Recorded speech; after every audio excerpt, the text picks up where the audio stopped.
manu pe ia tata na filia i fasa i lau mai moanga i le nei sapati.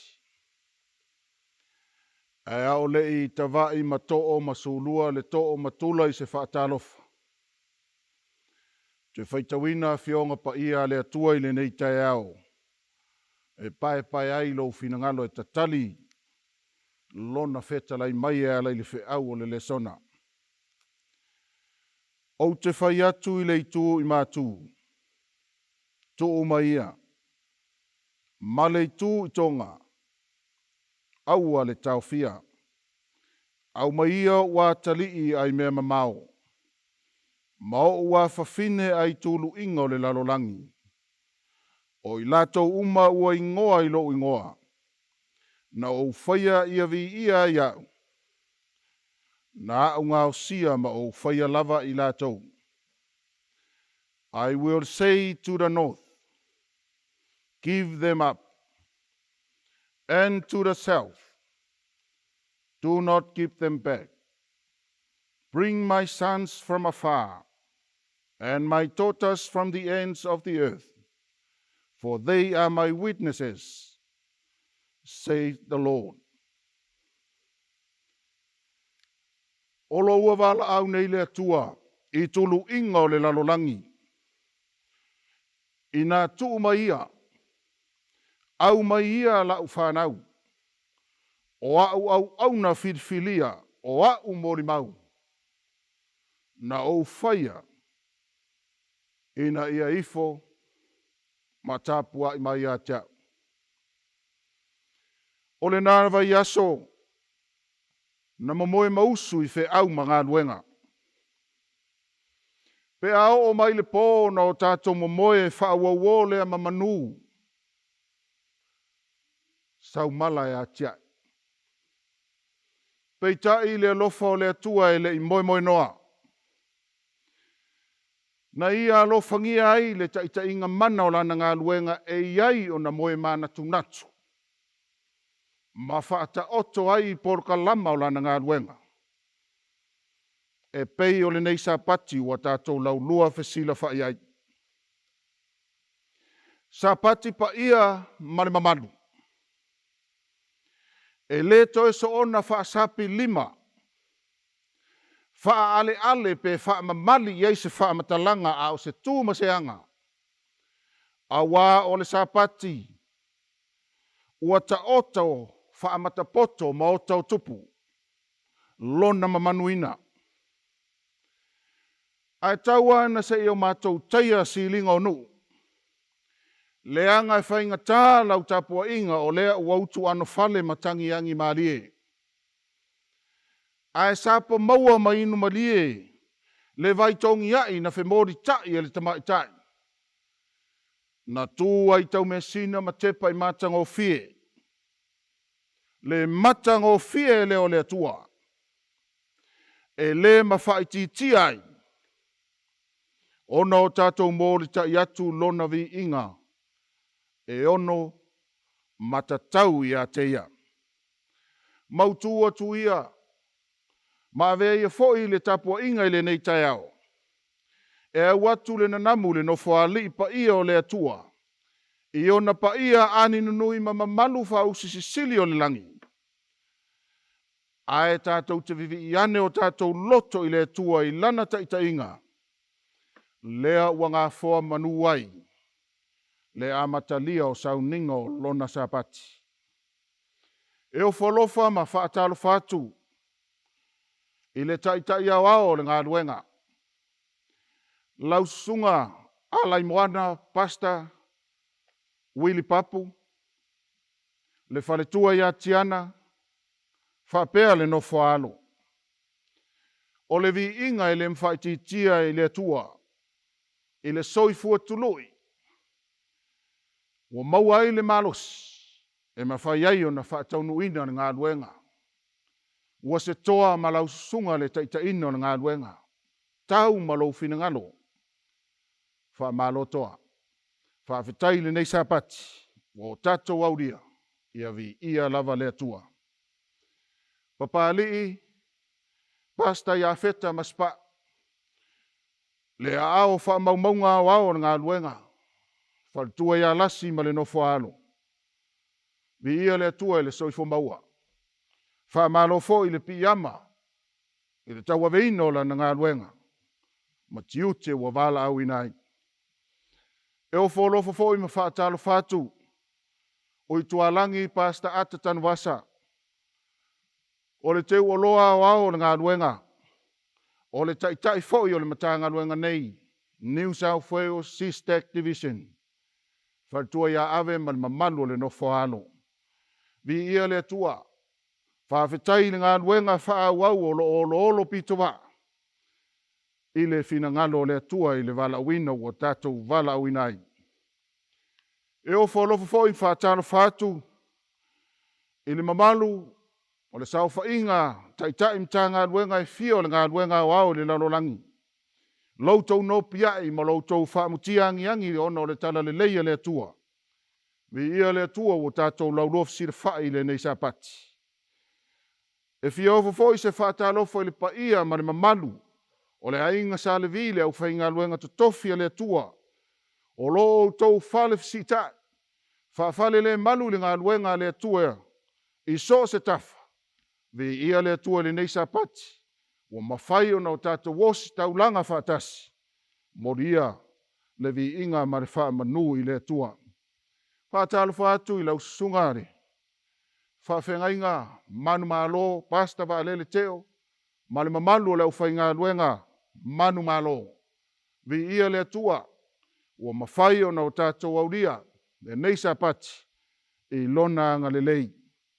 O tina matama mātutua. Tupu matamali ia le au fuelo lo le ngā luenga o au.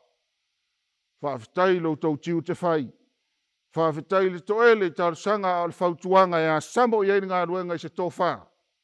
Ina ia mawhai o na lango le lei le whaurino o lo tātou ngā luenga. Whaatalu whaatu i le suai o lau sungale. Toeaiina whautua o au ngā luenga Sauaina. Whapefoi le nofo ato i ina o le mata ngā luenga. Vi ia le atua o tātou aulia le nei SAPATI. O nofo ati ute ma nofo ato whinga o ngā luenga o au. I so se mata ngā luenga. Whaatalo whatu i loutou PAIA ma loutou mamalu. Le mamalu le autalo vau PAIA le atua.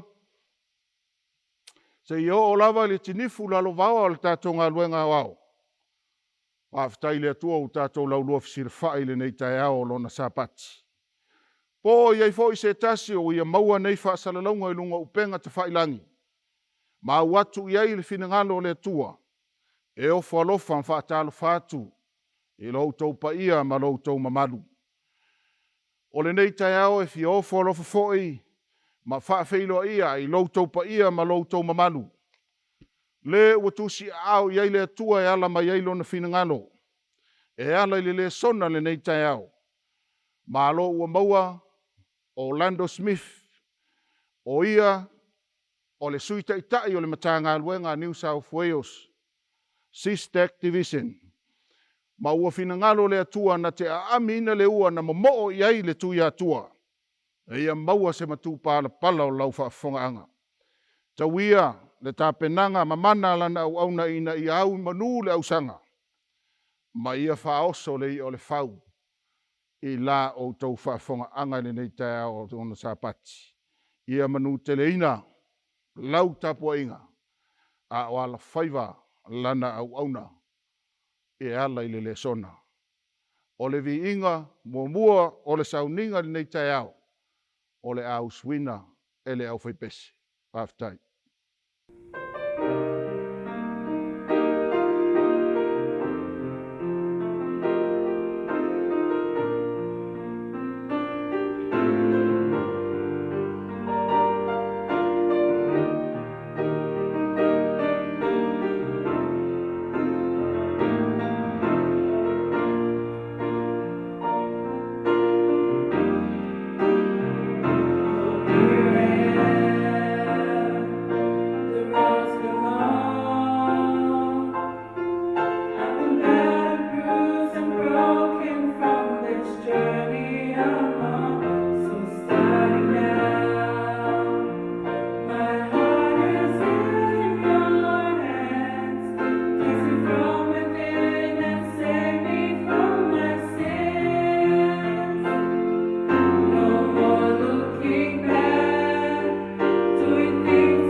Punga mai lo wao lo whaia tātou te talo. Lo mātou ta mai o le langi. E PAIA lava la ua whio e whaavau e whaavau lava. Ua tumu le langi, ma le nei lalo langi, ma lalo i fole nei lalo langi lo PAIA ma lo mamalu si sidese. Yala le le atua wangau siai o mātou turupai le nei tai au. Fasanga e o mātou matai le ele. Ai tu nātou o lātou pinangalo mo mātou wha moe moe le nei tai au. Mātou te si atu ai le vi inga, whaatai, mar whaamanu, mar whaanetanga ia to ilo mātou tua. Ta mātou whaatai le ilo alofa, molo wanga le lei. O lau pui puinga, ma lau lawe inga le soifua, ma le ola, lau ngaluenga wau. Wa mwhai o na mātou Failoaiga le nei tai au fau o sapati. Ta mai ui lava na le mawhai o na mātou Faafeagaiga il tino. Ai mātou tatonu o lo mamoli le anga PAIA o lau fio le nei tai au. Pina ngalo maloto taito tas. Le mawhanawhana o le alofa ma le anga le lei oilo mātou tua. Ta mawe sila fia mai le nei tai au. Taita inga le anga salo mātou tua o mātou Faafeagaiga. Mātou tatalo le ilau fio le nei tai au. Ia whapenana iai lo wanga le lei a te mātou. Pese nga mavi inga le nei tai au e mawalunga le vi inga o lau fio. Ta mai ia whapenana iai au whamarianga. Le ngata i leo lau au ngala atula i au wasa a reto malelangi. Whangai na ifina ngalo maloto lau ngaluenga wau le nei sapati. Mātou tatalo ia whapenana e whaau ula waunga. Mai lawa ilon tumua e se a PAIA le alofio na au. Ta mai e whapenana iai lau whaunga mana. Alu malemana la upu folfola i le nei sapati. Ala mai le song. Aia maua lunga se vi inga o lau fio i mea uma mātou te whaia. Wha mangalo le i fonga alo nu le nei sapati. I lau lava swafa Yesu mātou wole mo mātou te talo atuai nei. Amen. Lau mataina ia. Saunia le talo mo le tātou le sona ni tai o le sapati. I wawelo mātou i tama o le langi. Vi ia lau o fia lau te inga ma lau puipuinga e ante i mātou lau whanau. Mātou walau sumai le nei tai o lau sapati PAIA. Wa te tala le fatu o le aonga sā o lau o fionga PAIA mātou te whaalongolongo ai. O le mānai ma le langi e whawhangai na ai lo mātou wola whaaleanganga. Ina i mawhai o na mātou tau mafa. Ma whaatu moina i mātou ma whaatu mauina. Au al mātou savalinga i le nei soifuanga. So soani mai mea whainga luenga i le mwhana manino le aveina o lo finangalo. Te tala o finangalo malonto o lo nuu mai lanto o lo mai mo mai. Ma whaalongolongo i le nei taia o lo sapati. Ina ia veo se fatu e pau se ele lei. Se ele o umana suoto sina ina e tupu ma fua mai. I fua e fina ngalo i eila ua fio. Anganga pa i ae whaatasi mai. No laulawa suafa uole mvala awa tuai. Amen. Te roho umana whawhiru i antu ia. Sunga le. Te Toeaiina. Ia e whai masui o le mtanga luenga. Ia i le mamalu o le tātou ngā luenga au. Ia i le neitai au. Ia le avanoa e whaafitai lana uona. Te mtanga luenga ia pasa i tualangi. Ia mole nei avanoa ua. Avea e whai masui o le mtanga luenga New South Wales. Ia e alantu ai lona fina ngalo le tātou le sona neitai au. Ala alo le tātou le sona. O le tusi su e su o le tātou le sona. O maua le yuta le mta mua. Alona whai upo e lua sifuma lima. Yuta le mta mua whai upo mua tau lua suma lima. A moso o vanoa. Ia ona e whai tau i lea. Ai ole au mana e mai le maulea mo lua te Salonia. E lua lon whai upo e tolu. O inale a mawai se manatu au tū mo tātou le nei tai au. E whapelon whaitauina. Aua ni whaseina se tasi i ante o tau se tonga fiti e tasi. Aua e le o mai le nāso. Se i muai ona tau nuu o le tete a ese. Ma ia whaalia mai o le tangata o le angasala o le malaia. O upu ia o le tuse la apostolo Paulo i le kalesia te Salonia. O tono le kalesia le te Salonia, e le i umise teimina iai le apostolo ae toe aluese. Ona ua itangia ia le apostolo, e le au iutaia. O na tuli mele o lona antali i whale nganga o Timonteo. Ai na ia tusia mai le tusi leo Tesalonia, mo malelua. Mai Kornito o ye Kornito. E whaamalosi mai ai ante ilanto. Ma whai na po mai le kalesia i Tesalonia. Ona, ua lanto i loa Yesu e o lai. Ma le tusi anto nei, e pe o leu tua tusi nei, o le aso e fio mai a Yesu. Whamere le fio ngā le antua, whamere upo le apostolo. Tesalonia. Awana i whaseina se tasi ante o tau stonga fiti e tasi. Awa le o mai le nā aso, le ale aso na tau talai. Ai whai tau whai mua mta au pule lua. Whai mai o le nei mātou te au i o tau le au soe lua le Tesalonia. Ile mta upu le a fio mai o lo tantou wali o Yesu Keriso. Ma lo tantou Faapitoa i ante ia. Lono wingo le aso e fio mai a Yesu, ma le teme Faapitoa ai. O mua na la patai mai le apostolo. Ia Tesalonia. E le o le aso na e fio mai Yesu ma avina e tantou le langi. Tantou tiftai ia i mai Yesu i le vani munimo. Ai mua vai oe na i whaase se ina i tantou i se tonga fiti. Ai sea, o le mena o tonga fiti, tantou te vai anto se mele lei. A o tua antu, o lai ai se mea o lai e whaatali mai ai, o peo se mai lei fo i leha. Masa re tātou sa moi mo mai lei fo i e, tu li pua ase tu lou ar sa pato le atua. E tu ule popo i toru ma fai ele ma noe au tafa. Na lantu le o le pua po le mea tua alo e tau mawhai. Ia ai masangi e runga vai ma mawale afa. E tai whape nā le ata lea. Lea au mai na apostolo. Ina ia mawhai on tātou i loa. Ai le i o le aso e fio mai a Yesu ma tātou mafuta mai Yesu. Whai tete tātou ona e tele tonga fiti o le saua satani. E le sau e whaali ali mai. Ma whai loa mai ante i tātou o i o satani. Ai sau o e sau i tonga fiti. Mena whamaitu se koe ni tō. Tātou te le vā lea i tonga fiti a satani e sea. E sau i tonga fiti. Pe ia lamtanga i le tusi leo ke nese lulua i tangata whamaia le antua ia eva maantambu. O la au umaar whanto anga lua te aie. Ai tasere la au e loa le leima leang. Au e te lua pai ai pe te lua ai ai. O le aso e te lua ai ai. Te lua oti ai. Ai sau santani, lai lo le leia santani. E whamai. E moni whamai le antua, whai le fine. O la au uma au te lua ai ai. O la whoringa mai e sa o le fesiri. A o tua antu e ere tonga fiti lai ai. Whamira la posol, whamai. Whai tete i tātou, ne i whasase ina i tātou nia. Ine tonga fiti. A wai le o mai le naso e le teitai. Na tu sia le tusi leo Tesalonia.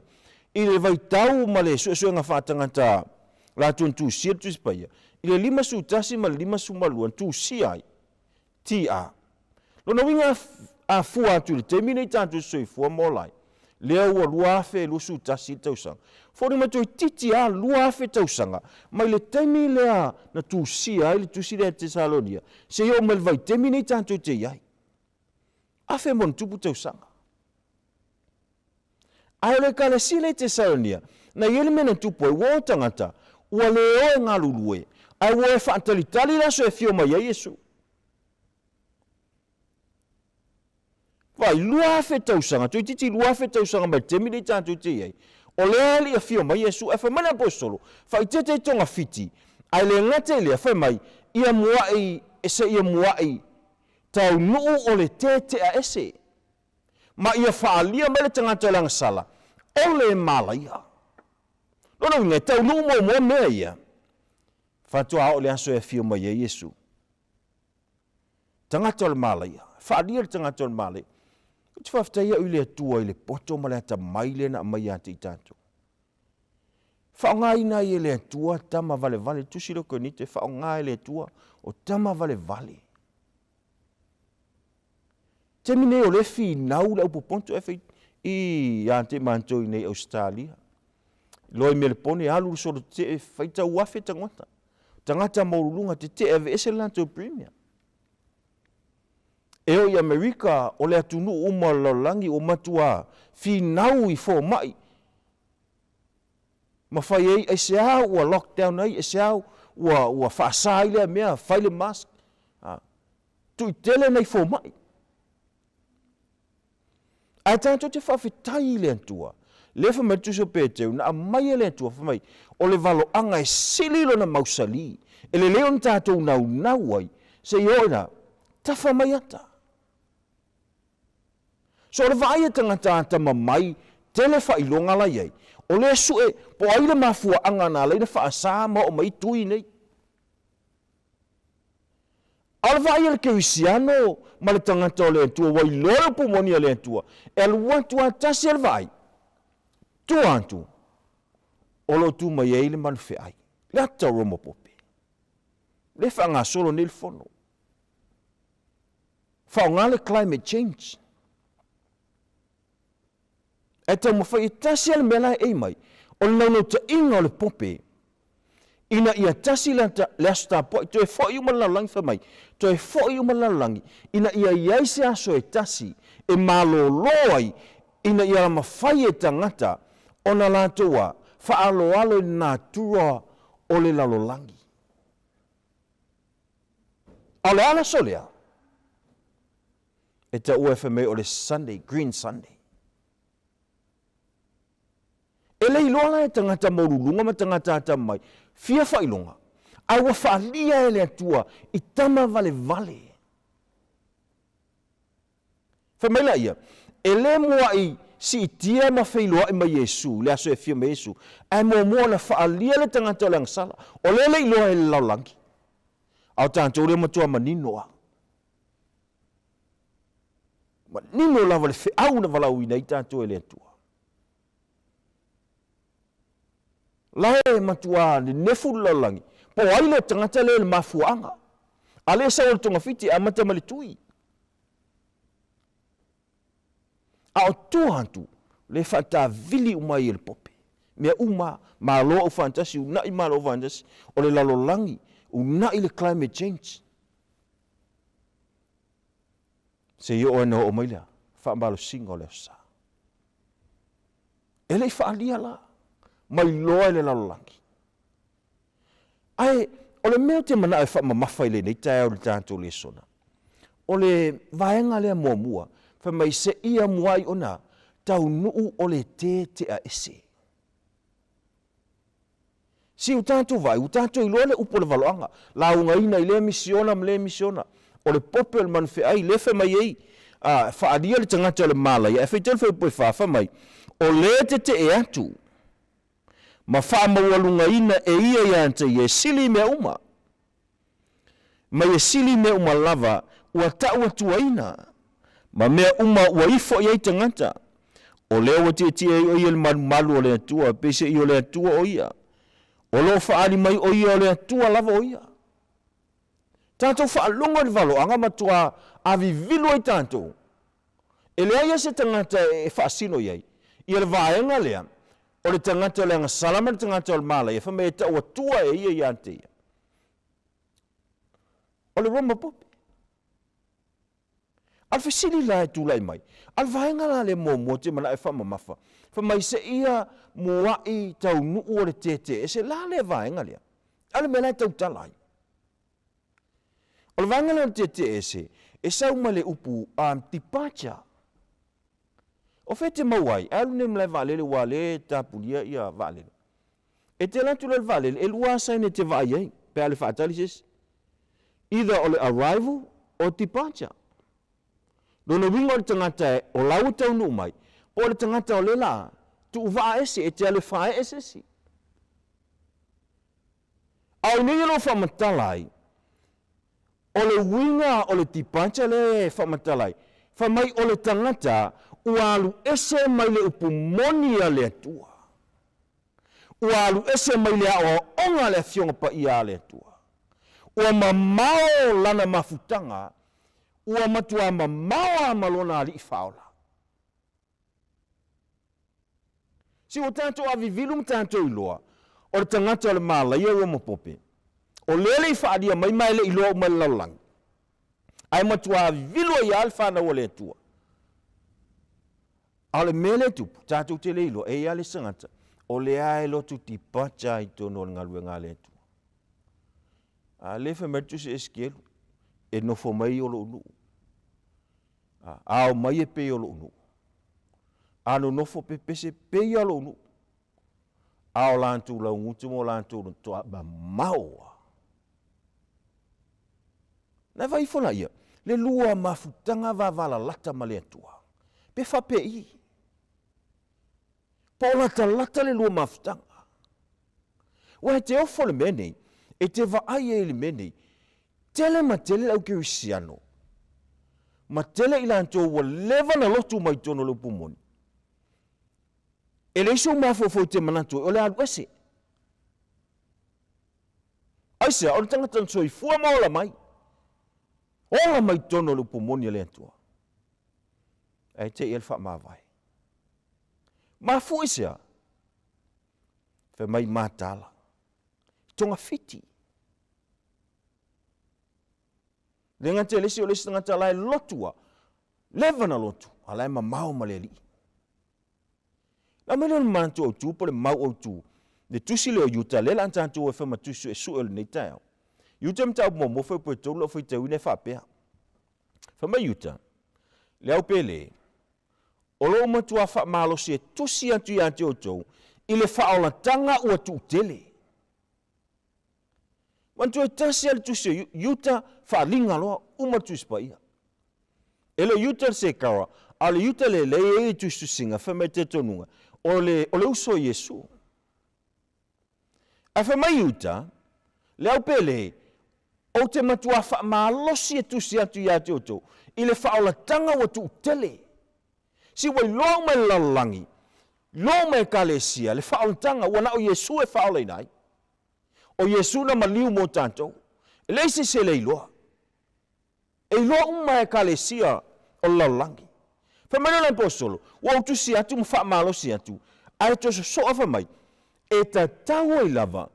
Ona utusi atu ya te o tou. Ma apo ya tu ya te o tou. Ma fa malosi ona finau mo le fatu atua. Na tuina mai fatasi le au paia. Si o le mele misi tangata. O le fatu atua. E tali tonu ai. I le faola tanga le na saudia Yesu moia. Famela poso.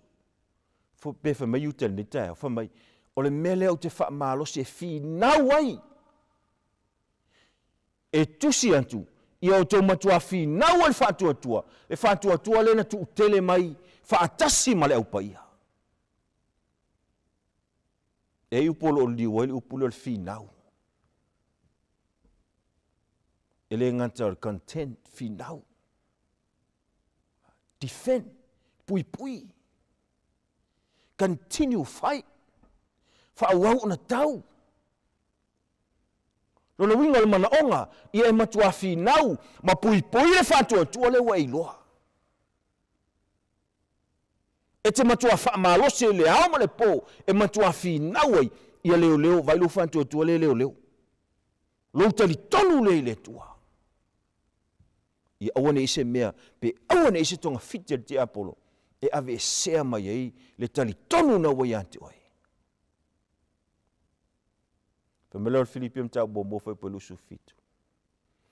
Tau ina ia tusala o te wamio maritala le ia kewiso. Aisea? Pe a whai o te alu, wantu ma Failoai montou.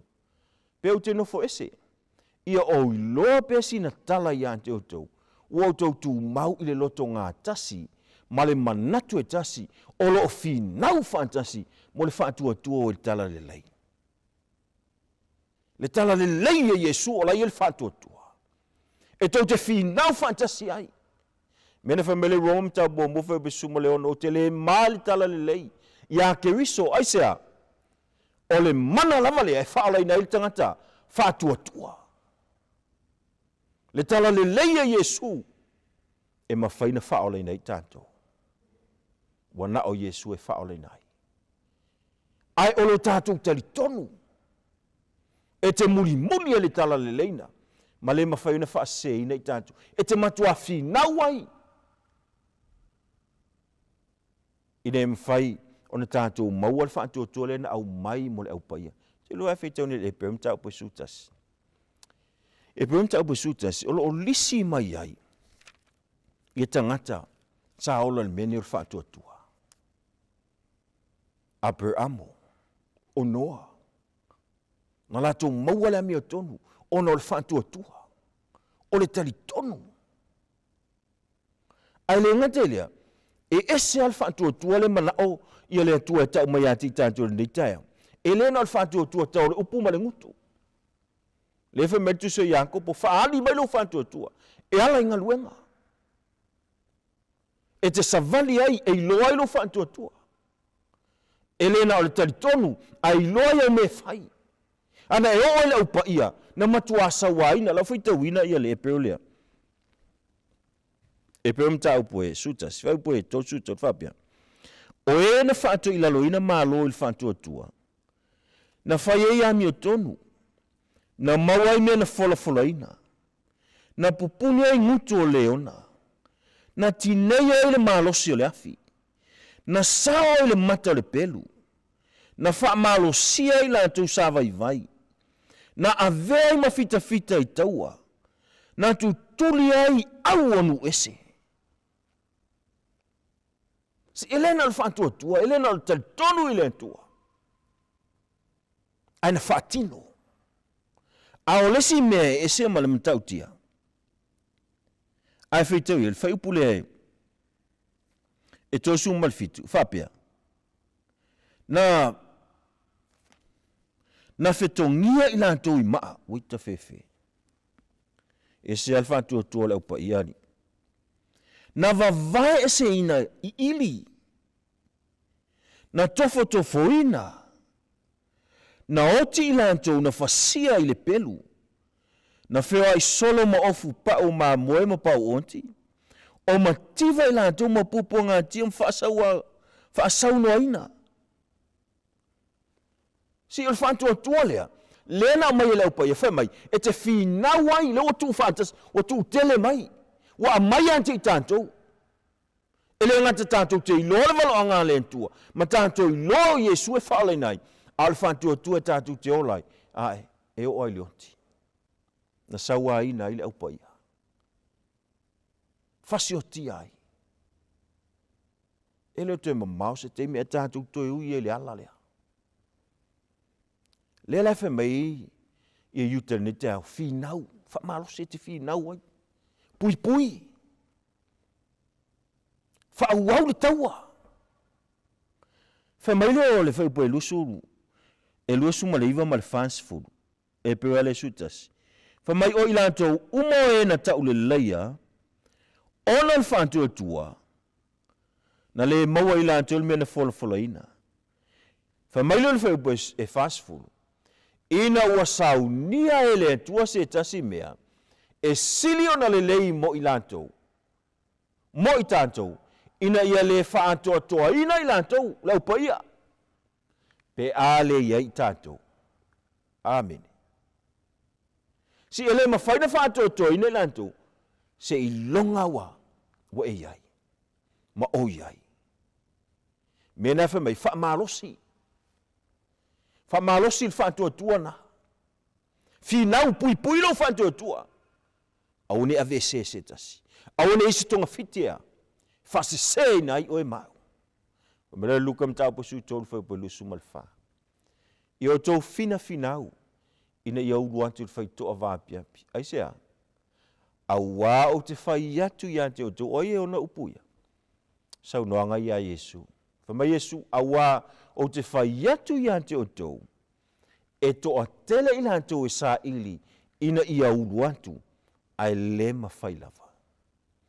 A whai o sau noa Jesu, e toa tele i lantou e whinau e oi, ai le maua. Lono winga e moni am wha maori. Whamaile, i o tau whinau. Whinau e uruai. Whamaile o lau tu o le tātou le sona ni tau. Wha malosi. Wha malosi e whinau mo lo wha atua ia. Ia ma whaina tū mau. Leo i le au ma le po. Whaauau pele taua. O tātou tau e maau o le pongisa, le au ma le pō. Whaauau, whinau, leo. Ailo whātuatua. Ma fua sea. Whamela na whaupule whaale yuta le mōmua. E se mala mtau te whamai. A wā uane whaale I longa isi tangata. Ua lewa fwoi na mua I tu sia o lanto. Ia o oile nei la whaasala. Whamai e whaale tu mau I lanto. Ua liua I lanto le lof tu noa o lo tanto o tua I whaamatai tu. Ma lanto whaafiti le li etasi. O le antua. Ma lo tanto o li o esu ke wiso. Whaamanatu mai le e yuta. E maa fua I sa ona e whina ulo whaatuatua. Ona e yei tangata whaale I longa. E yei tangata whaale matau. E yei tangata whaafiti. Leito tonu o le ngalue ngā le tua. Ma e leise mea o le ngalue ngā le tua. E lei tangata whaapea. Tangata whaale I longa. Tama fo I e... Ia, se tulo wale ngana leta o sa moa o tangata, tamfo e le vela. E se alfa ingo whamtalanga. Whameo tangata whaale matau. Tua le iloa hawa I le antua. Le iloa hawa I lau whainga luenga. Le iloa hawa I tangata PAIA. Le iloa na whaavasenga mea PAIA ma mea le PAIA. Tangata whaafiti ala antou ngaluenga. Asa unoa mai, ka. Toi te apa umai le langi. A se upu ngaluenga e whai. Tua misi antoa. Whamaila ia. Whamaia ia yuta. Whai tete tangata na. Aisa, ia tangata na I tono lea. Tangata na te ua vesea. Oe ma le whaatuatuanga. Tonga fiti e ilu whaatuatua. Maila ia al whaupo I lima e so ai. O te fia whamanatu atu ia te o tau, le mea na o tau, I loa na mua. Na Faalaina e le li le nua I kopito. Ai muli ane, o whaumatia e ia o e na whaatuatua. O e na le whaatuatua. Si ese mula matautia. Le nua le tua na filifili ina e le tua. Na whaie na poloa I le tua ma promise I le tua ia Abraham. Abraham o so lau whanau. Ma o e tupunga o le nuu o le tua. Whanau le o le whanau o Abraham. Isa ako whanau mai Iakopo. Whamaila ia. Ina o tau iwi Iakopo ma le angelu. Ma suia I e le angelu le tua le suafo o Iakopo. Whaingo ia Israelu. Ina ua. Whamele upua a Iakopo, te le tu oe. Se ilonga te whaamanuia mai antea. A leo te titi a montu le so ongo le o lona vai. Whamele se ilonga te whaamanuia mai. Se lo le angin, oilo ungoa. Oilo ungoa. Na manao le angin, se I tali mai lava Iakopo, o tangata ne Iakopo. Lena ia whaoa le tofia le urumatua. Whaoa whaamanianga mai lona uso e sau. Ana pepelo lona ingoa. Ana na fesilia tuafa mai o Iakopo. Si soia ilo ele tua lona ingoa. Whamailo o le tangata o ele to ingoa ia Iakopo. Ala ingoa o ia Israelu. Whamailo le upo le tua. O la ulumatua o Israelu. Le tupunga mai ai Toeaiina e Sefuluai. O tangata whinau ma manu malo. Filfilia e le tua Israel. Ave ese mai ai kupito. Ave nu na Failaina e le tua. Whamai au savavali mai vai lua e le tua le samiula ura savavali e totonu. Whawhanga e le tua. Le manai o mea ai.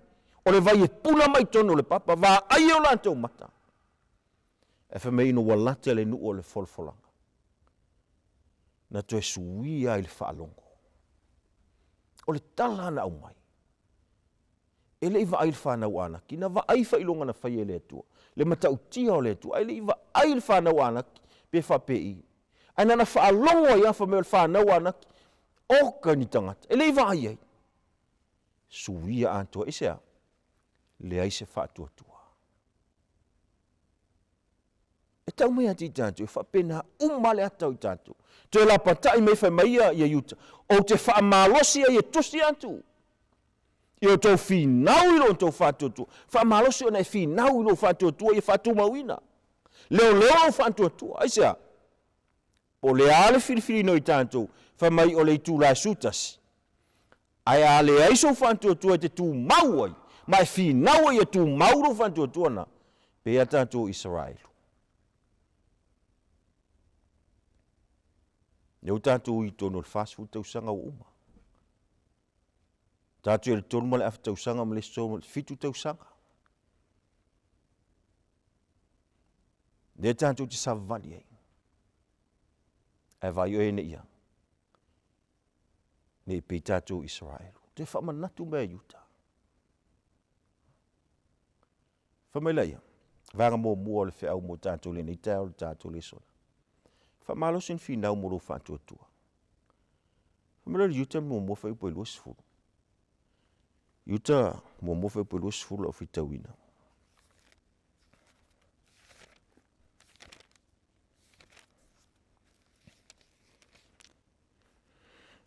Whamai yuta. A oto, le au pele. Ia oto wāti ia e a te oto lo oto whātuatua. Sili sili o na paia. Vanga mō mua o le whiau mō tātou le nei taiao. O le malosi, maloutu mau te whinau ai. Mua i o tau wāti a e lo tau whātuatua e sili sili o na paia. E le meta o le whātuatua e sili sili o na paia. Faafeagaiga loa. Lua pe te tau mua 5 tau le valu. Whaitau whamai o le mea lea ia matua wha malosi e lava. Wha malosi wha pefea. Whamai ia whao popo le ami o le lei lo wha tuatua. Wa ilota li tonu i le tua. Wa ilo le tua. Whamai leo le apostolo pe te. Vaila wa ami o po le lei. Sili fo le Fai-Lauga. Launga o le lei la wa ami. Pena o tonu al farisai le lei mai ai. Ai alu i fafo. Whainga luenga. Matua wha le tonu ale ami. O le whatua tua sili sili na. Whamai e whao popo le ami o le lei. Whao popo le ponto. Le whamai e ankopo le ponto mai lunga. O le poto e mama e ngana ngō fie. E tumu i le alofa. E le ngata i lea whamai le ngā o ia. E ilo no sai. O a whawhita uli, o a mea tutupu. Lava le ono sai. Pelu ngala lo ono sai. Ai le ngata i lea whamai a mio le tua. A mio le tua. Ma e alofa i lo uso. Umalone e alofa i lo uso. Alofa lo i le tua. O le whātua na e ati ia e lo whātua na. O le whausiaina o lo whātua. O le whātua e sili sili o na paia. Ma ai le a mio pole lei. Vai le poto. Vai la wa mio po ngai pele ngao ia. Vai lo no sai. Wal mele o yelo no sai la paia. O le amio tua. Si akilo lo Fai-Lesona. Ai ngatele si le lo Fai-le tua. Lo fa pefia. Vai le Taulaga. Vai le Sefuluai. O Sefuluai o le polo inga le tua. A le stangat e fai ana Sefuluai. A le Taulaga. Fa fena ilo lo Fai-le tua, ilo le Taulaga. Elena o tupele a mai le tua i le vai aso. Ai te mafo fau le ola ma le malose a mai le tua. Le la vea i tanto le tua i lunga o ala tele, o mea tanto te iai. O le lofa na o le tua i anto e ma. Tusa pele so tupe. Ai te mafo va pena le tua faafetai. Wala i fo nei tai au. Va venga o e fai e lo so i lo to so i fumo lo tanto wola. Whawhitai le tua. O lau taulanga le whawhitai e ate oe. Le ngate le Sefuluai, taulanga. Loa i loa lofa i le tua. Le ngate le vanga lona lua. Wheupa le lu Sefulu. E le ngate ati ia e lo whantua tua si silo na paia. Whamai, o le anganga paia, tau te tatalo ai. Awa te talo se mea talo le ngang paia. Le hamare fiso e whato e Sefulu atu te whati ngā le ngang paia. Le ngang paia, si oi tātou.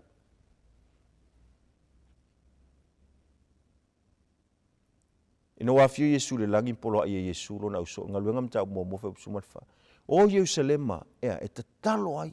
Ma whaatali e le ngang paia. Le whamaila ia. Whaupule sumal whawhamai, ua fina finau pe ila tau nei umalava. Malea, male loto ngā tasi, ile tatalo male ai oi. Loto ngā tasi. E te tatalo ai, e te lua tatalo ai, tau te tatalo ai.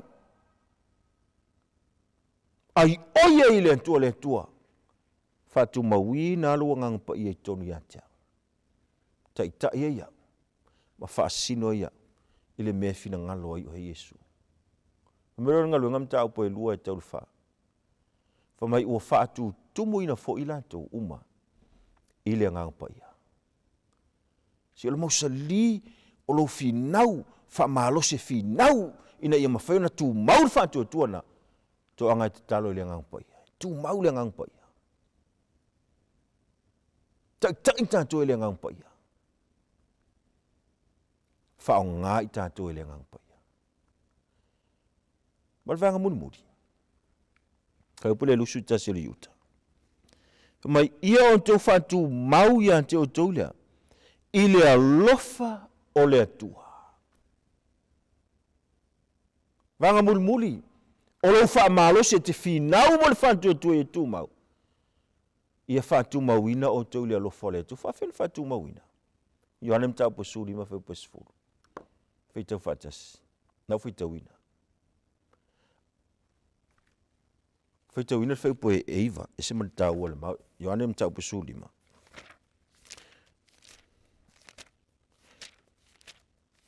Feitau ina ial feu po liman feitau le lunga le tātou screen. Femal feu po iwa. Faapeo na alofa mai o le ta mai antea. E faapea lava ona ua alofa antu iante ia. Iante o tou. Ia tu mau pe o tou i lo ualofa. Whamelon whau po Sefulu le lunga le tātou screen. A whaitou te tau sia upoloa inga. Ona tu mau le o tou lo ualofa. Pei ona tau sia poloa inga alo utama. Ma o tu mau i lona alofa. Whawhen whatu mau ina tātou le alofa le tua. E ala le tau singa o poloa inga le tua. Mantua lantu ia le tasi tangata mau mea whai Yesu, whawhena o maua le ola e whawa. Ma te ramtau po lusulu. A mele upo Yesu. Alo tau si polo inga le tua. Mua ia lo whai le atua, malo loto atoa, malo nganga atoa, malo malantua. Ia whapena fo ilo lo whai lea. Le lotua oi. O le alofa ua fi ai. Polo inga e se fulua le atua. O le upu leo le alofa. O le walofa i le atua e tea. E te le solia le sapati o le atua. Sapati aso fitu al vai aso. O inai lo ai le tu mau o le atua ma le whantua tua le tonu ati tantu. E ala i polo inga le atua. E te ilo ai le atua. E te ilo ai o na tausia le sapati o le atua. Wai tele ma tele lau kiwisan. Tele ma tele tantu. O matua mapo a asofitu. A le upo tau singa o le sampanti. Ia pa ia sampanti o le atua. Tua misi antoa. E ali sanga te lai wha tau sampanti. E ali sanga te e ngoto i whale la. E lai ai. E whaiana ngā ruenga. E whamai ia whatu mawina o taula. Le alofa o le atua. E ala i polo inga le atua. E te alofa i le atua. Ma e alofa i le sio usua tangata. Ma le pe sulu fa pe elua. Ma ia vavai atu ia Yesu o le na te ina malena te faatoa ina le faatoa. O le na ono sai le santa ro. Na faatau vai a te ia le ma. Ona o le oli satu i ona luma. Wa nofo fo ia le tuta matau o le nofo ali i o le tua. Ngalu ngā o mal whana o le tua. Te palau wa ia Yesu. O Yesu na e whaatoto ina lo whaatoto. Te whinaua. Au te wa i listangata. Whamalosia o te whinaua. Pei o Jakopo. Whalongo atu whaingo le vai la motu o la ale ma whaina tu. Ele ole matua ti ngā whaingo lo vai pease. Ana matua whamalosia whinau. Aisea, te palwa ia Yesu, whamnianga mai a Yesu. Au ne ise mea avesea, po se tonga fiti avesea, lo whatuatua, leo leo. E pe ole leo leo ino le au o foilea, au ni tango ise se au ni avesea, lo whatuatua. Finau ia tu mau. Whamera lau tu o le tātou le sona, whamalo se finau mo lo whatuatua ia. Ia tu mau. Whawhena e whamalo se finau le whan. Mo mua, ati ia e le whatuatua sili sili. Lua, te talo mo le anganga pa ia. Sosoani e whatu mau. Tolu, whatu mau wina le lofo le atua ele lea. E ala i polo i ngā le atua. Tula folo isifu. Ona mausa lilea. Ma tu mau lo tātou whaatuatua. Whaamaria mai le tu e lau whaafonga le ne tae au. Saudi le tātou talo. Io wauelo mātou ta mau le langi. Te mau mātou vai antu le anta ma mea o tupu. E le whate ia i o mātou tangata. E mātou te whaafitai e i ta mai lo alofa. Ina ua e whaalia la ua fionga ma whaalia te mātou o mea o le a o mai. O le olenga le nei tae au ta mā. Ia whatu mauina lo mātou whatu atua. E ala ila mātou wati iae. E ala ili anganga ia e nofo mau te tonu ia te mātou. Ina i mawhaina whaavaina i mātou le alofa o la uafi. Ona leleo se mea avesea mai lo mātou tali tonu i ate oi. Se i o lava le aso e te fio mai ai. Whamaria le whaafonga alunu. Ono lo lava suafa uole mwala au atuai. Amen.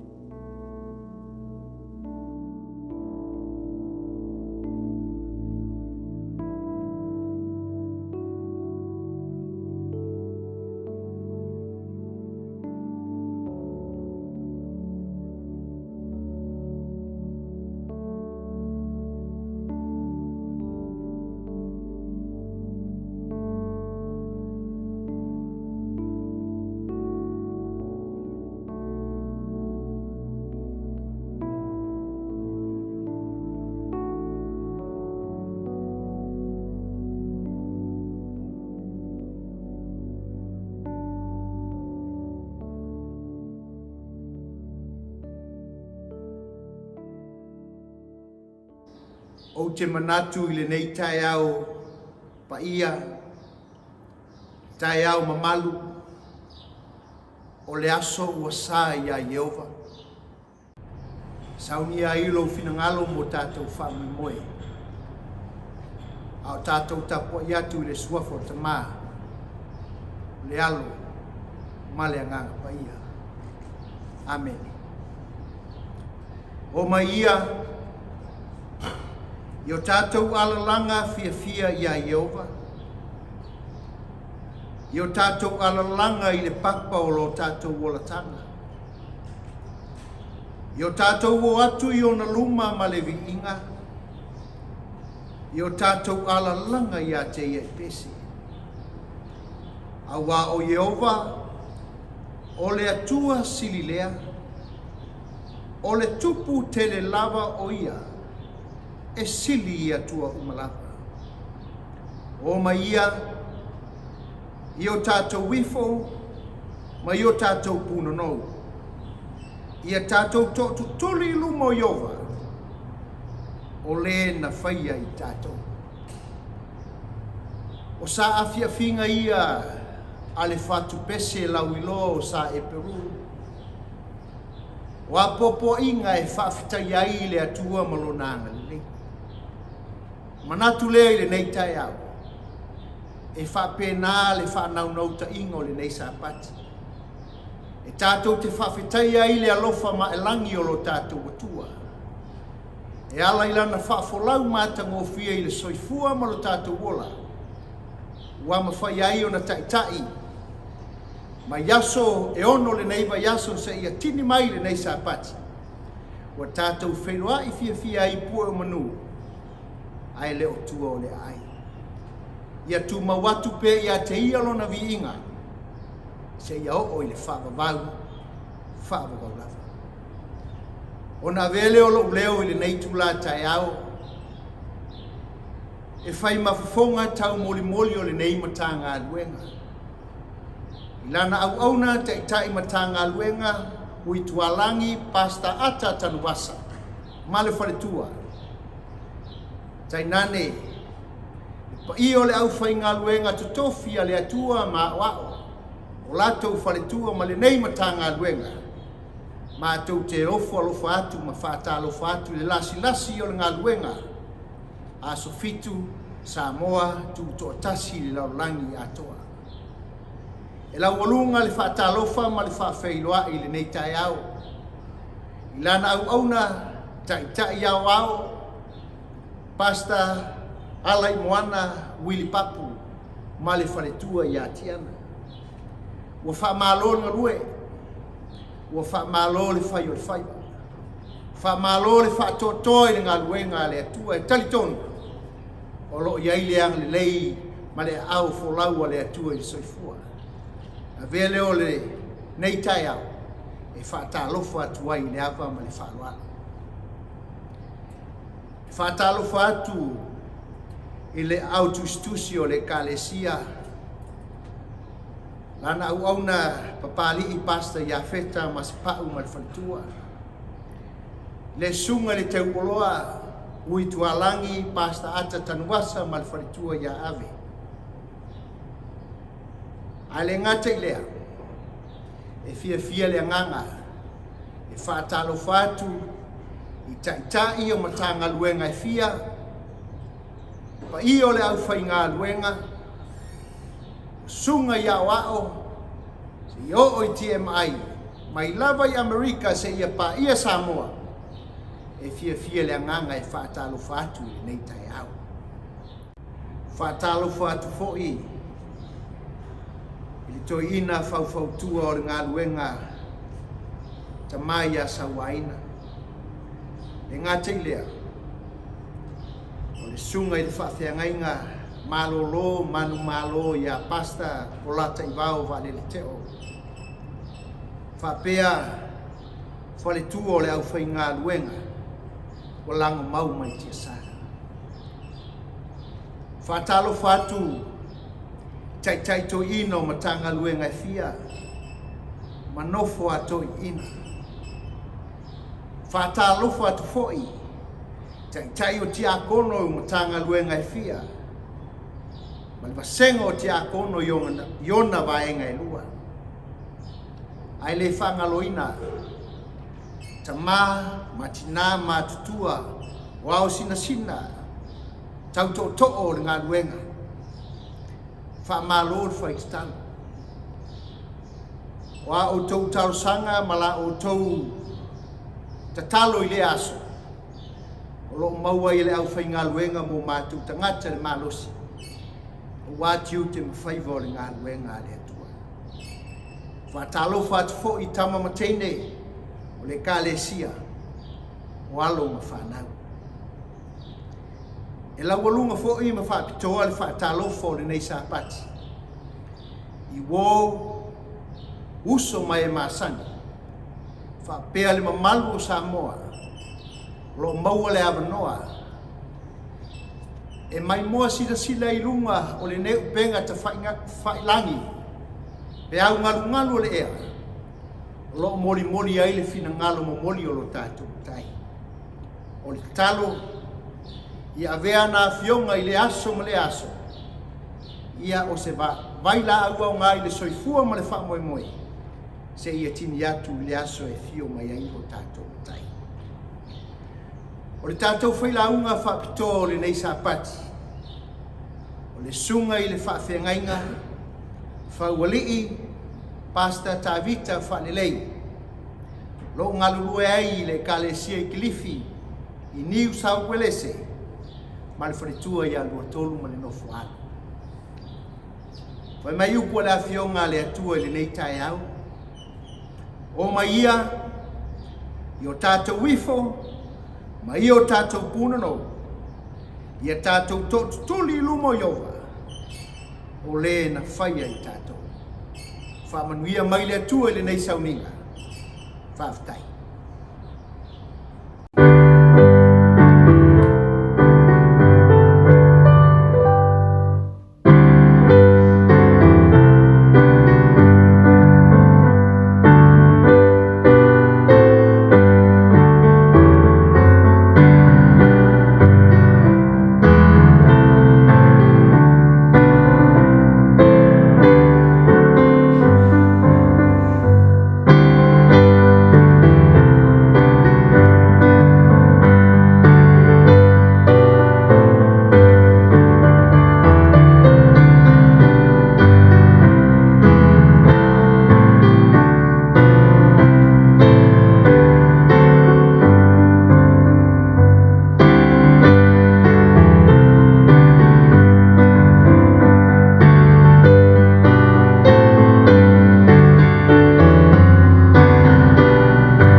Ina au mai mea Sefuluai ia au tau mea umalawa I le whale tuai mea.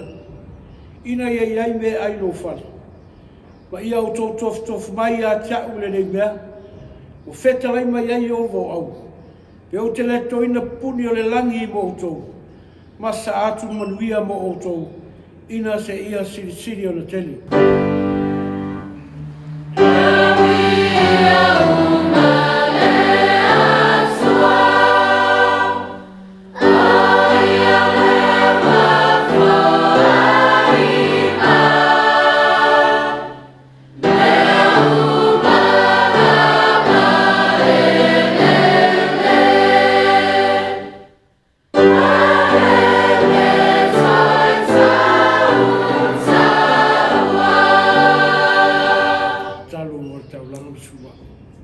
Mātou te mai o le rangi, mātou te whaafetai I lau fuai I nei SAPATI. E ala se mai lau whaamanuianga I o mātou tangata. Mātou wole lea se Faapaia ma whaamanuia Sefuluai mi Taulaga.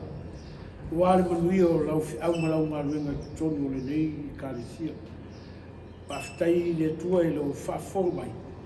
Ia oe ta mai. Amen. Wa Faualii le Faitauina o le Faapaia le tu. E tātou tenei mai ese upu mai le fionga le tu. No mai lo wao le au whaia le talo o Faitauina o le fionga le tu. O mātou tamai o le rangi. A mātou sauni mātou te whaitau I lau fio. Mātou te ole le Faapaia o lau fio mafuteina I mātou. E ala le whaitau le whaafonga ma le mātou whalo. Ina I saunia matapinai mātou. I le nā whaamoe moe le langi ma le ola e whaamanuia i whaafafonga ma le whaitau o lo ainga le nitai. O Yesu. Amen. Whaafongaia i whaitawina o le afio paia le tua. Maua le tātou tusi whaitau i le mua le tupu lonu tau Pesefuluai ma le lua. A mata on tātou whaitau mai le whaipu lua suma lima. Se i whaangata le whaipu e tolu sefulu. Whaafongaia le whaitawina o le afio paia le tua. Ua whaia ia le poamo se kema le maunga o e wharaima, ma nofo ai, la ia alu atu ai fo'i mana whaia o Penueli, na whai fo leo ia le poamo e lona lotu, a nei e toi fo'i mai le malo i le ainga o Tavita, a whai e wae le nei nuu e whai taulanga i le whale o Ioma, i Yerusalema, o na toi riu ai leo le loto le nei nuu i lola atou wani, o le puamo le tupu o Utah. O na lātou whasioti ai lea i a tiau, ma toe fo i atu i a le puamo le tupu o Utah. O na filifili lea o le tupu, ma ia whai ata mai povi aulo e lua. O whai atu fo i o ia i a te lātou. E whai ngatā i a te autou o na oa e Yerusalema, sara eru. Whauta mai, i o tau atua, o e na aveina e o tau mai le nuu ai kupito. O ia tuu le tasi i Beteli. O ia tuu foi le isi i tanu. Na whaile nei mea maanga sala. A wana o atu le nuu i lumo le tasi i tanu. Ia whamamia tele le tua e ala le whaitawina o lana Faapaia. O na lunga le vi inga nei ma se i o le whaavau. Amen.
ngai tātou ma le fe au wholawholoina o le nei tai au o le au saunia ma taitaia I tātou e ala I le tātou te talo.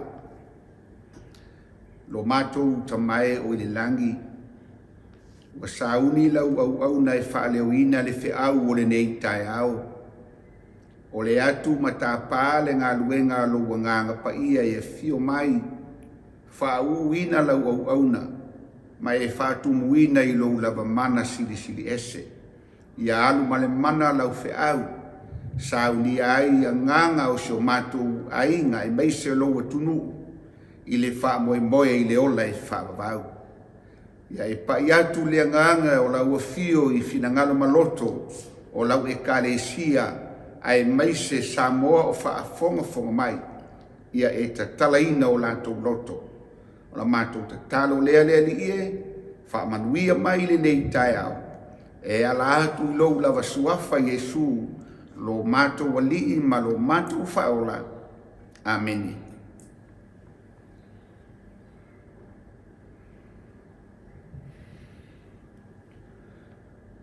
O le tusi filifilia, po le tusi e whai mamau au tū o le tātou Feau Faapitoa o le nei tai au.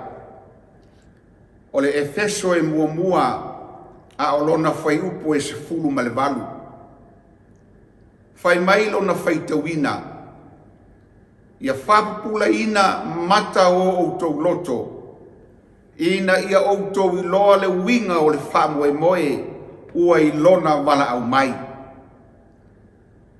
The eyes of your understanding being enlightened, that he may know what is the hope of his calling, and what the riches of the glory of his inheritance in the same. O manaonga I ole apostolo Paulo I le ekalesia I Efeso. Fai mai le upo le apostolo ia Efeso. Efeso o lo manatua pea outou I hau talutalonga.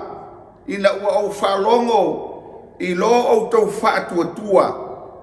Ua lema whai ai ona outua unoina outou I hau te talo. Whai mai le manaonga o le apostolo o lau te talo lava le nei I le atua. Ina ia fo ina atu e le atua ia te outou le anganga e ona le poto. Ma le whalinga ina ia outou I loa le iai o ia. E ali mai le whamtalanga le apostolo. A whai e iai le nganga o le atua I o tātou loto. Ona mawhai lea ona tātou I loa le lei o ia. Ai a whai e le ai ona tāu aso lea o tātou mata whale nganga. Ona whai mai leo le whai upul na Sefuluai. O le mana onga tūpito o le Feau o le tai au le nei. Ia Faapulaina mata o outou loto. Ai sea, ina ia outou loa le winga o le whaamoe moe ua I lona wala au mai. O le mana onga o le apostolo, a whai e le Faapulaina mata o tātou loto, e lema whai foi ona e iloa le winga o le whaamoe moe. O le ale wala au mai o le atua, o le wala au o le atua, ina ia tātou iai le ola e whaamavau. Le singi le nā, ma le whaamoe moenga le nā. E leo le Faapulaina o mata I le tino, a o le Faapulaina o mata o tātou loto. Aisea, ina I o tātou loa le winga o le wala au na wala au inai I tātou e le atua. Sila I le vaenga mua o le Feau. O ai I lātou ua tāu aso. A o ai foi ua whātau asoina. Whawhonga I le mau o le tai au le nei. Lua le kolonito e tolu. Foi upo e tolu ma le foi upo e wha. Ma le foi upo e ono. A whai foi ua ufitia la mātou tala lelei. Ua ufitia ia I e ua whano. ua whātaua soina manatu o i lātou o le talitonu e le atua o le lalolangi nei. Ina nei pupula atu ia i lātou le malamalama o le tala lelei. I le mamalu o Keriso, ua tusa o ia ma le atua. Aua o le atua o le na whai atu ia pupula mai le malamalama i le pauliuli o na whapupula mai lea e ia o mātou loto. Ina ia malamalama e iloa ai le mamalu o le atua i fofonga o Yesu Keriso. O le eimile na ale ti Apollo po Satani.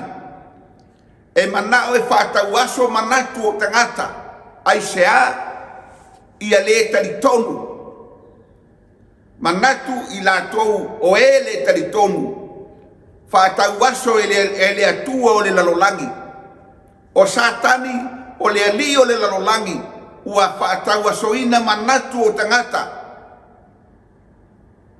Ina nei pupula atu le malamalama o le tala lelei. Ia i lātou. Peitai, fai mai le foi upu le ono. A o le atua. O le na te whai atu ia pupula mai le malamalama mai le pauliuli. Ua whapupula mai e ia o mātou loto. Ina ia malamalama e iloa ai le mamalu o le atua i fofonga o Yesu Keriso. O lona winga, a whai e mafua o na tauaso o tātou manatu. Tauaso o tātou mata whaleanganga. E le e mafua o na ua le o le anganga o le atua le i tutonu. A o le anganga o le ti Apollo. Le anga o le anganga o Satani e na te whātaua soina o tātou mata. A o le anganga o le atua na te whapupula. Ioane mu e sefulu ma le lua no whai upo e tolu tasi. Ma le whai upo e whasefulu. Whai mai loa le upo a Yesu le waia. O lo whasala ina nei le nei la lolangi. E tulia nei le ali o le nei la lolangi. Ai sea, ua ia whātaua soina o lātou mata, ma whāma aaina o lātou loto, nei wa ai o lātou mata, ma langona o lātou loto, nei liliuina fo i lātou, ma au whāmaloloina i lātou. O le mana o ngā lea o le ti Apollo, e whāsanga tau le ngā luenga whaola le li o Yesu. O Yesu na whetalai, Yohanes sefulu, vai mai Yesu o le ngaoi e le aisi tasi mea na o na sauai, na o na ia ngaoi, fasi ma wha umatia. A ua o sau ina ia o tō maua leola, ia maua atili ai lava. O le ngā luenga Satani e wha ma a loto o tangata, e wha tauaso manatu o tangata ma mata o tangata. Peitai o Yesu lawa ia na ia fio mai, ina ia liliuina i lātou, ma whamaloloina i lātou, mai ngā luenga leanga a Satani. Whafonga i le mau e soa i tai au le nei, maenga luna lua le tātou launga. Ua sai e se ina e le atua, le malo mai a reo poamo i a iewe poamo. O le tusi le ana tātou whaitawina i le tai au le nei. O le sai e se ina o le malo mai ia Solomona.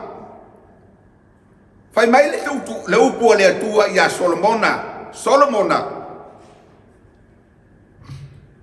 E le ai seisi tupu i luma atu potua mai e tusa maoe.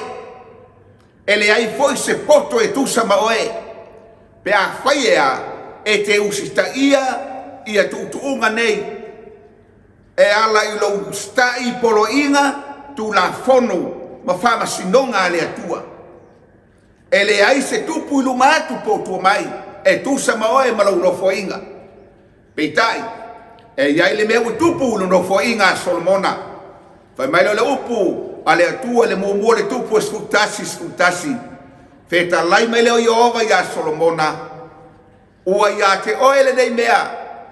Wa e le tausia fo i lau Faafeagaiga ma utu la fono na upolo i atua i a te oe.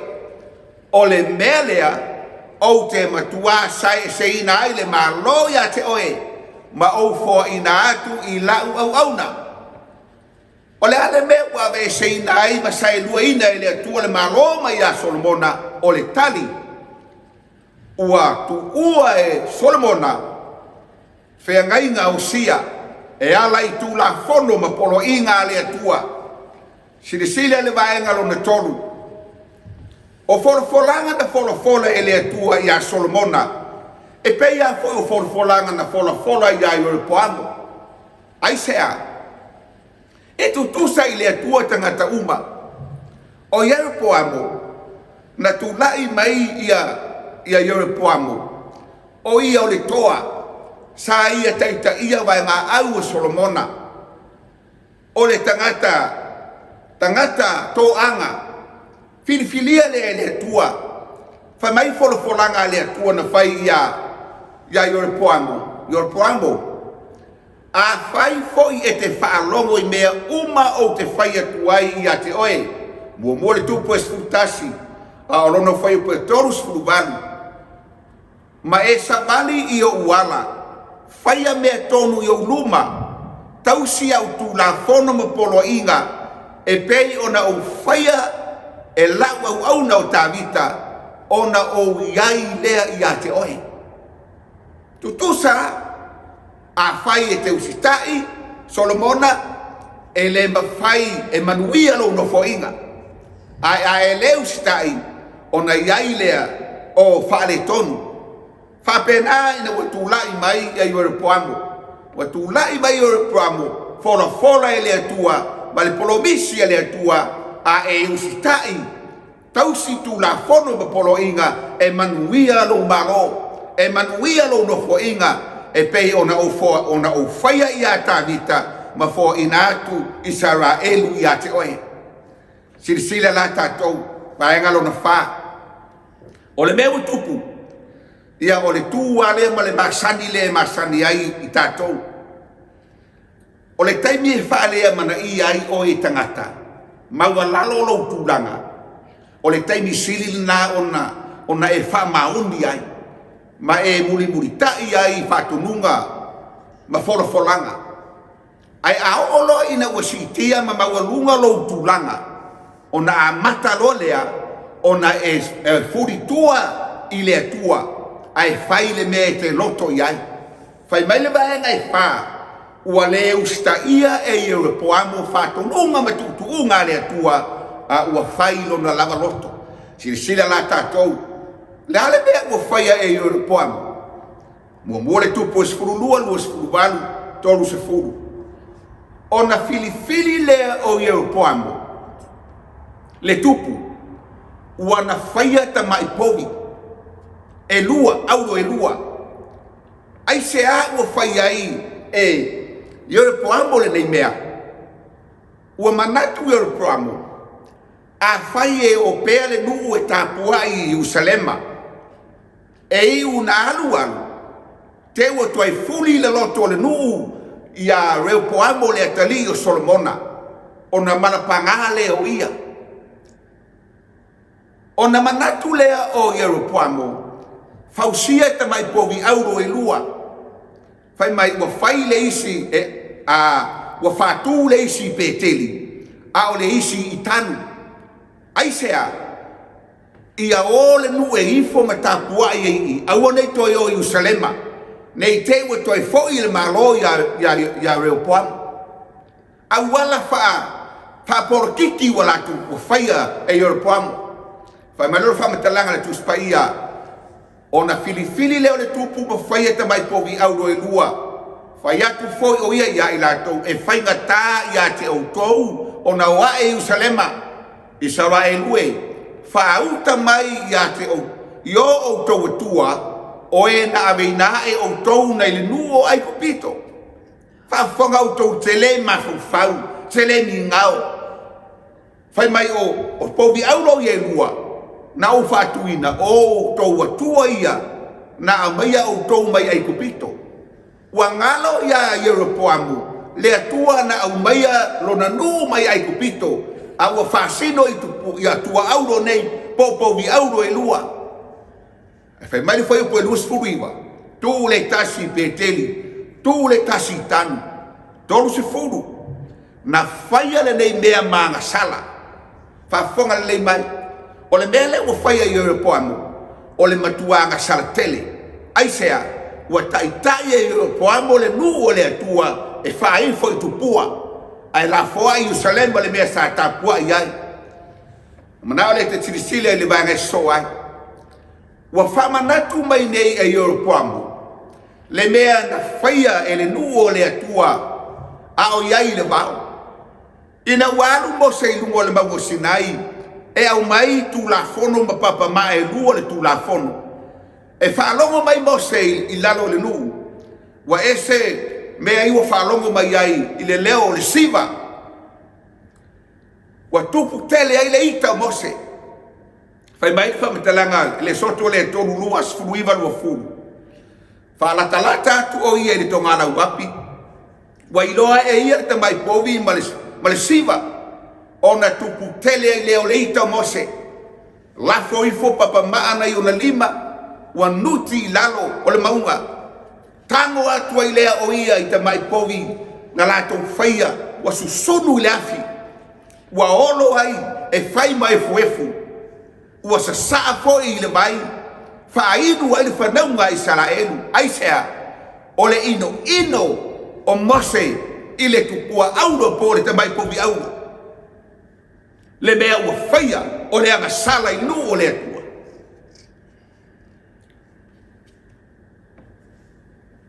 whapena le ata le ua whaia i Europoamo i le nu i le ua vai lua ua abe le nu e ifo i tanu e ifo i peteli whao ngata mai povi auro e le ai seola ai whai mai le upu a Europoamo whauta i lo o tau tua na mai au tou mai ai pupito le mi ngao le ama i le tua wa fai ai nei tu manga se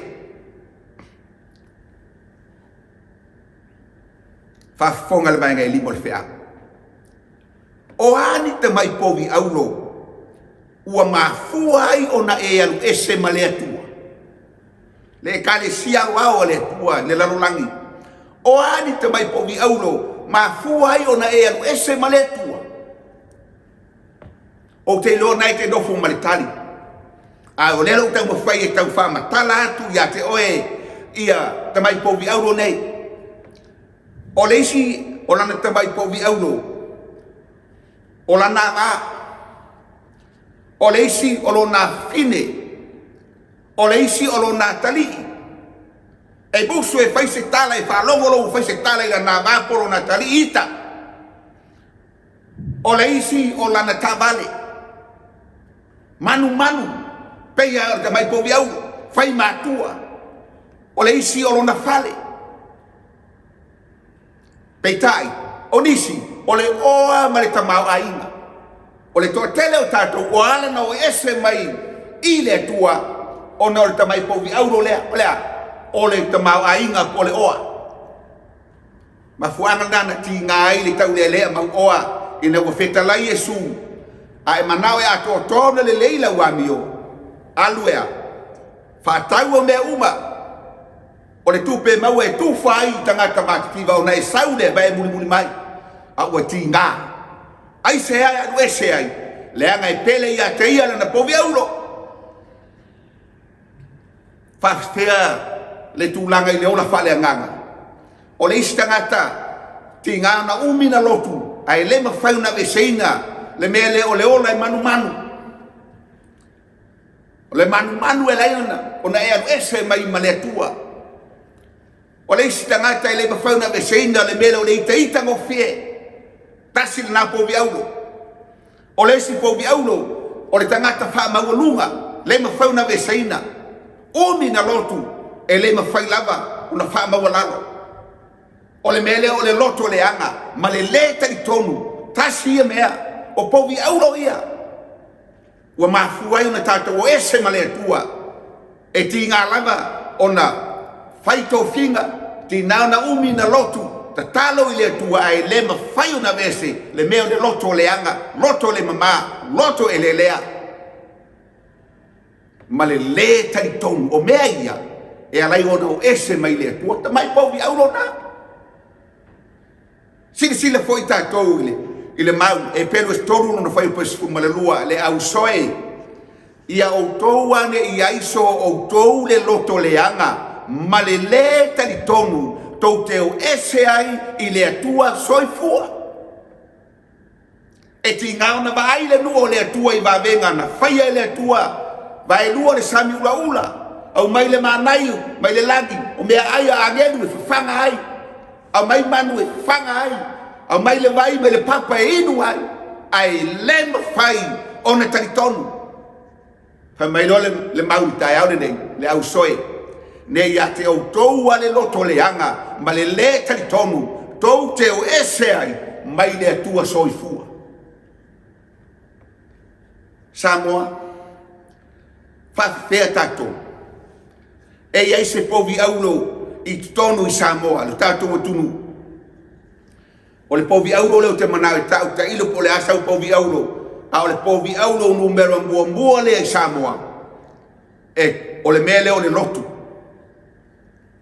ai sea li Fai-Lauga wai fai mai o le povi aulo le lotu e po le ale le lei o ni talanoanga se ainga poto ai a fai ese ala tau tapo inga malotu o le taimi lava e PAIA ingo o le lotu o solo lunga batau ma Faiva ai sea e alofa le tangata i lana lotu e pele le lotu o le tangata e manatu tangata o le lotu le olai o lana lotu e olai fesili se ale mea e rai o na lotu tau savali fa sale lotu tau savali isi nuu ma isi la fanga aua nei e lotu tau savali a fai leo iai to tonu le nuu le lotu lea e usitai le upumoni le atua ma le aua le atua o lai fia o tangata isi nuu e o isa ini se lotu e usitai le upu le atua ai fasa ai se ai fasa ai le lotu tau savali e le manao satani e te alu seisi e sa ini se mea e te iloa ai le finangalomoni o le atua ai manao satani e faapogisao tatou mata o le lotu a lea pau a lea o le lotu e iaino na taeao i Samoa na ola a lea i a lotu ai lea ai se faamoemoe le ola i faavavau se ale mea lai no faasasa lotu i totonu nuu ona o le talitonunga o tangata i totonu o le nuu lea pau a lea o le lotu pau a lea o le lotu o le talitonunga o le lotu lea e ola ai e le manau to iei seisi lotu ese mai fafonga lei mai lava Samoa i la i au tai au nei a fai e moni e ola i le lotu se ale mea na fio mai a Yesu o lai ai le lotu ai utaia sale te tau le toe fatu e Yesu seisi lotu ai na iai le lotu na fatu ina Yesu ma le au apostolo o le mafu anga wa lai ona fatu e Yesu le lotu lea leanga ua na iloa o le lotu utaia ua amata ona lato wola i uputu ua le faongaina le tuspaia ua le ustai le upu le atua ua ustai uputu ona manatu leo Yesu fatu se lotu ele ustai uputu a ustai le upu le atua mafuanga na le upu ala apostolo i le tusi o ngā ruenga i lusu fa fai upu e lusu fa fai mai leo tautinonga le apostolo Paulo a wao te tautino atu le nei mea ia te oe o te au nei le atua o mātou tamā e tusa ma le lotu ua taua e i latou o le lotu ua vavai o lo taritonu i mea umalava tausi foi tu la fono tausi tu sia le tu la fono a toa ma le au profeta le lotu le na lai ai le upumoni e le atua o le ele ma fai na fasualua e tautino mai le feau le atua e te ola ai e le o se lotu tatou te ola ai Samoa e le ai se lotu ana fai tātou te ola ia tātou lotu, se manu ale a fio mai Iesu e maliu. Ai o sila fia le ai ngā tua, wale ai lava se lotu le lalolangi, se tangata le lalolangi, e mawhai au na Faalaina tātou. Na o Iesu ke viso, a unoa maia, a le tu Iesu moe, e le aiso whamoe moe i le ola e whamabau. Peitai, ai se au whewaiwai ai tangata i a latou lotu. Ai se au whasaina ai talainga i tutonu o nuu. Ai se au whasaina lotu tau savali tangata. Whai mai le lua koronito e sfutasi sfutonu ma sufa. E lese mea fo i lea e ofo ai. Awa o satani lava waliua o ia e ia ma angelu le maramalama. Samoa. Le mafu angala nai la ina fe i tangata ma fe taua ia i lotu. Le anga ua lotu satani. Wala uga i lunga o pule laa. Ele o Iesu e ola ai. E ola i le lotu. Ele o Iesu e ola ai. E ola i le lotu. Whafonga le whai upo eskultolu. A wao i la tou. O apostolo pepelo i la tou. O le au whai ngā luenga ole ole. Ua liua i la tou e i la tou ma apostolo Keriso. E leo ni apostolo Keriso a ua liua i la tou e i la tou e fai ma apostolo. Ma fuangale na lai una fio ma Iesu e ma liu mo e ma. Fai mele ngā nuenga e whālo na fai upo e sifuru ma le lua. E le ai foi se tasi wai ai le ola. Le ai se lava se isi ngoa i lalo le langi. Wa foaina mai tangata e mawhai au na whaola i nai tātou.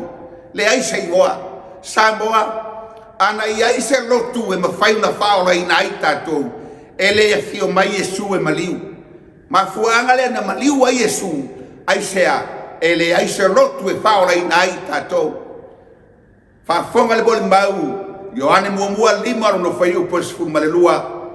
O le o ia teia le alo, o ia teia le ola, o le o ia teia le alo le atua, e le o ia teia le ola.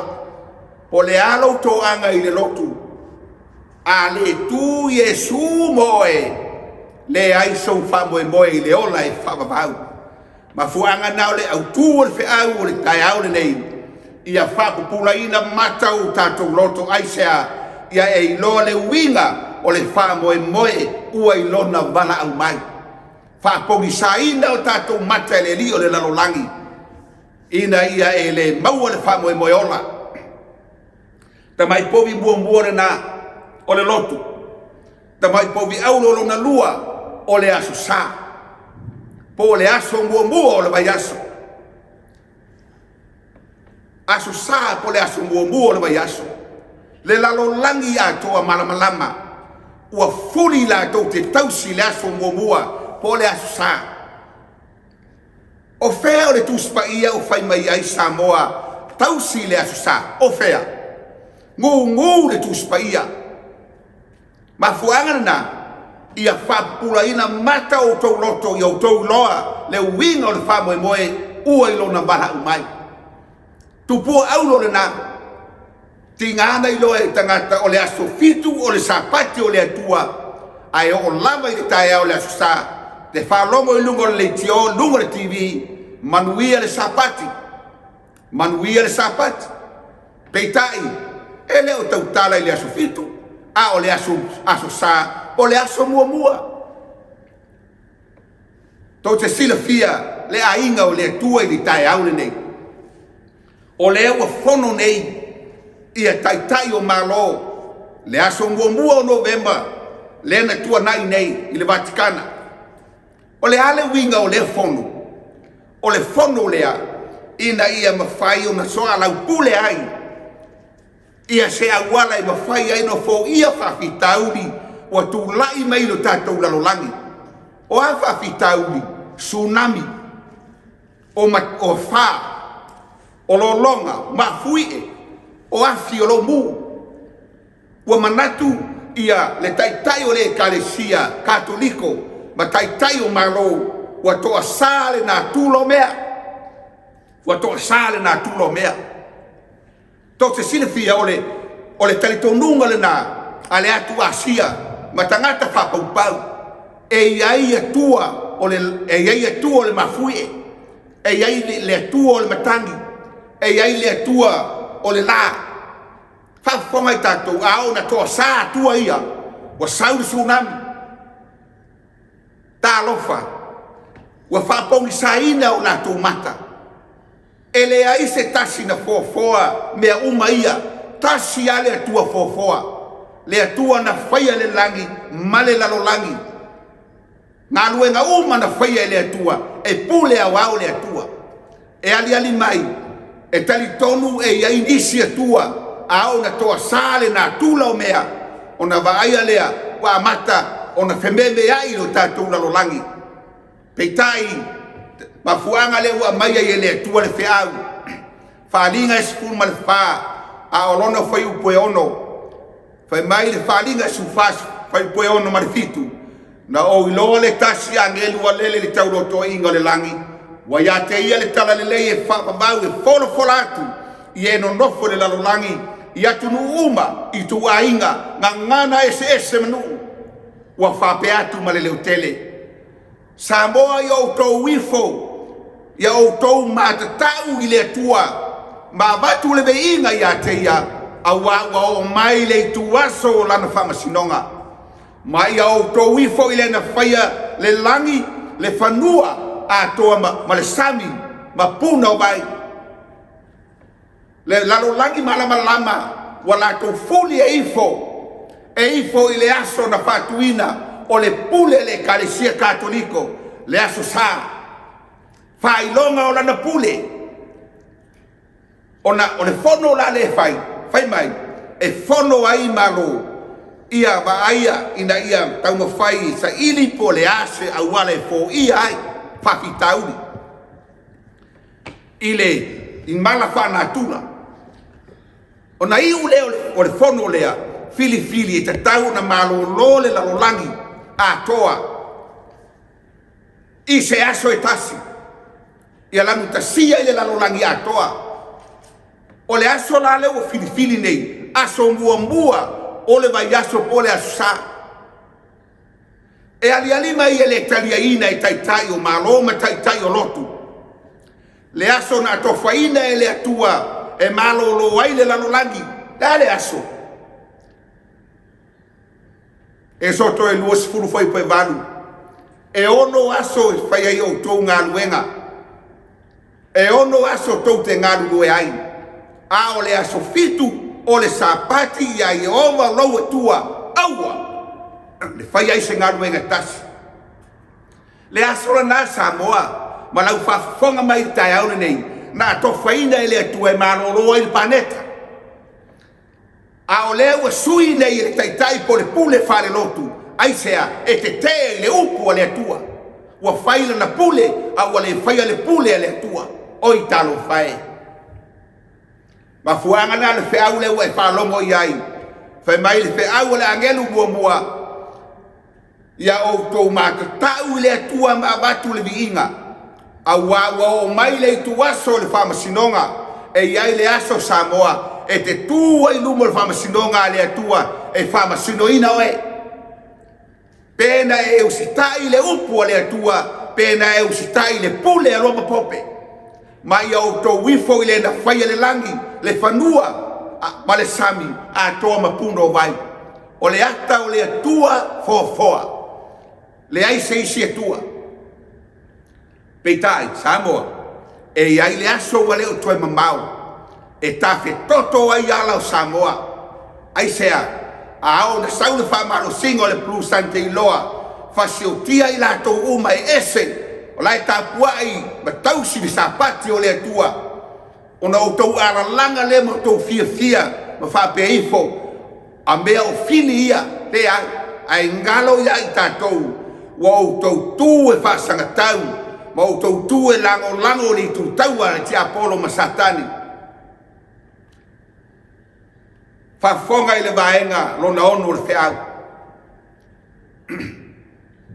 mai lewa i le taimi o Ioropoamo se o mai le taimi o Apo le tupo i Saraelu. ua matua faateleina le ifo i tupua o Israel. Ona faia le Elia o le valoanga, tolu ma le afatausanga, o le ale toe pau se tibu i le nu o le atua. A vea le ma mea na toa ta mai ai a apo, le tupo Israel, wa ita, wa le fia. Peitai fa mai le upu o le atua, Elia arme faali o ia apo. Peitai, ona aru leo Elia, ai fa mai le upu le tuspai ya wai loa atu e a apo ya Elia, mo le tupo Sefuluai Sefufitu. Ma le Sefuluai. Ona fai atu leo a apo ya teia, o oe le fatinga ya Israel. A o le tali ya Elia, fa mai le tali ya Elia, e leo a le fatinga ya Israel. Aya, a o oe, ma le ainga o Leota ma, a wa o tautu ua polo inga a Jehova. Aya, muli atu ya paaga. Le manatu na le saya ya apu. O Israelu, o mafua ona o mai le marpanga, ona o Elia. Ai fai mai Elia, eleo a. O oe ma le ainga o Leota ma, tu ua e o tau polo inga Jehova, aua muli atu ya paaga. Te roe fa pena fo le tali tununga laua iai tai o maloma tai o lotu. O le o mai o malafa na tula i lo tatou lalolangi o tatou le tutu e tausi sapati o le atua e soli le asa. Tusa le lei. Lai manatu fai mai la tou o tangata i o le te e o ai tui ai te iai. E o ai le asasama le pule le al pope e te ai la tou. Leo walaina o mai mala i lo tatou lalolangi. Ai o te whaia le tala le Elia le ai le wau. A oe, o tau, ai sea, wa o tau tu ua polo ila i ova, ma o tau muli atu i a paala. Si sila i le vaenga lo fitu, o feau. Ua sa ili, whamaila le upua, Elia i a paala, apo a fai te le taritonu o e mafua i leo o mai o le mala i o tatou mu tae aola i le maua o kalamelu la tatou sue ai o singa taulanga po ai e tali mai o le atua lana sa ili po ai le atua moni fa me wo o le tae ao wa Failoaiga le lu o le atua i lungo le maua o kalamelu fai atu lo le o Elia ia talu ai o na ole mai tau atu. Na wa ai to tele o to mua la o si le tau taulanga. O le mele nei o tuunga nei a watu le povi fie mea uma a o se afi au nei o to a mai se afi ese au mai se afi lo o to tua o paale mua le taulanga. Fai mai pa metalanga le tuspaia wa bala au le o te tele wa se lei o la tino i le polo matui tu se malatou tu wa ona fa maligina o latou toto wa mavaele tu tonu le la o latou profeta ane wa o lava ile tu lai fai ai taulanga fiafi wa le ai se leo le ai se na tali mai pe falongo mai o le mafuanga samo e ala ona le au mai se afi e paala le o se tua ola o le tua mate o le atua oti. Le aso na nao e tapua i aile lalolangi atoa. E leo se aso na poloa i aile atua e mapu aile lalolangi ma malolo ai. O le aso na fai ele pule a Roma pope. O le faifeau foi le lau ngatu. O le faifeau mai to tonu le ekalesia katoliko. Na fili ele atua e sawe ave le feau SAUNIGA ia nganga o Samoa. Le ainga o le atua i tuluino le lalolangi. I le ola i whapapau. Whafonga lau tau. Whai mai lo ma le upo Elia. Taluai wa le tali mai lo o tau tua. Ona whalatalata mai e lea. Whai atu lo leo Elia whalatalata mai. O le aosi i taulanga. Ona o le li tu la fiafi. Mo le tupo Sefuluai tolu onu e o le tolu iwa. Whai mai. Wo le taulanga fiafi ona whalatalata leo Elia. Le profeta u whape atu i ovai. le atua o Abrahamo, Isaako, Israelu, Failoa i le aso le nei, o oe o le atua o Israelu, o au foi o lau auna, ma ua o faia o nei mea e tusa malau fionga, ia e whaafufonga mai ia te au i o vai, ia e whaafufonga mai ia te au, ina ia i loa e le nu nei, o oe o Jehova o le atua, ma ua e whaari liwina mai o la tau loto. Tau te sila fia. Na maaia e le nu atoa, tolu sfuluvalu, ua pau mai le afi mai le langi, mai a Jehova, whaamuina ai ma whaumatia le Taulaga mu, whawhie o maa ele ua miti ia foi i le vai sai leutu. O nai loa le luuma, o na whapau whaoa i leo i la tau whapea, o Jehova le atua ia. O Jehova o le atua ia. Wailoa Israelu e sao matonu Elia, e leo au, a o oe a apo ma le ainga o lauta ma, ua o tautu ua poro inga le atua, a ua o tau wifo ma au auna, ya paala le atua le la. Le ale ta ua o le nei fea. Sila foi Samoa. I le lalolangi atoa. Ua fuli le lalolangi e lato te whama maluina le aso mua le vai aso. Le pule alo papope po lana Fai-Lauga o lana pule asa. Peitai e toa i titina i tangata o lai tutu le saita le atua e tausi ma whama malu le SAPATI asfiti. A tonu e tau manatu ifo. O le mea moni lea leanga o lea toa tele tangata e langolangoina. A e le sao le tu lea le SAPATI asfitu e toa i titi la to e langolangoina. Toa i sile sila i le mele de tupu le maua o kalamelu. Fase lau lima sefulu pe o feta paala ma le nu o le atua o la tau fuli e ifo i a paala le atua le la. Tu toa trasi le au auna le atua o Elia. O le ale tali o ia o singa Taulaga. Samoa o le atua, e le sila le atua e pei o le vaai e tangata. Fai mai le upo o le atua Samuelu, o le atua e le vaai e pei o le vaai o le tangata. O le atua e sila i le loto. Po le ale toa tele o le lalolangi o lato fuli e usitai le pule alo mapope. E tu lava le atua i le mea i leu pumoni. Whapena le taimi o tātou iai. Ma fuanga na e le fefe ai, e awatu le feau, ma tau tino ma tu sao. Ia e iloa Samoa. E leo lau lotu e oti. E leo lau fai feau e oti. E te oti pe a fai, e te le tu i le saita le atua. Ma fuanga na fai mai ai le au tu o le feau li tai au le nei. Ia Faapitoa o tātou mata. Mata o tau loto. Ina ia o tau loa le winga o le whamoe moe ua ilona walau mai. Tau te silafia. E leo le umi na e lotu e te manatu ai ua pupula o mata lea. E leo le iai o lo tofi te manatu ai ua pupula o mata. Fai mai le au le atua o le manaonga le apostolo. Ia Efeso. Ia foai atu e le atua ia te o tau le anganga o le poto. Tau te iloa le iai o ia. Aisea, a ona nofo le anganga o le atua i o tātou loto. O na Faapitoa le atua o tātou mata. Ma o tātou iloa mea le tia Apollo o lo ta vili tua. Ina ia oti ai oe.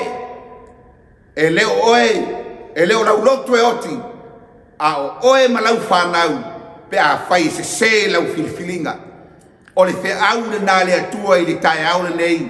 E le ngata i le karesia o ao le atua. Ai mai se Samoa o whaafonga mai. O le manaonga tupito o le au na le tae au le nei.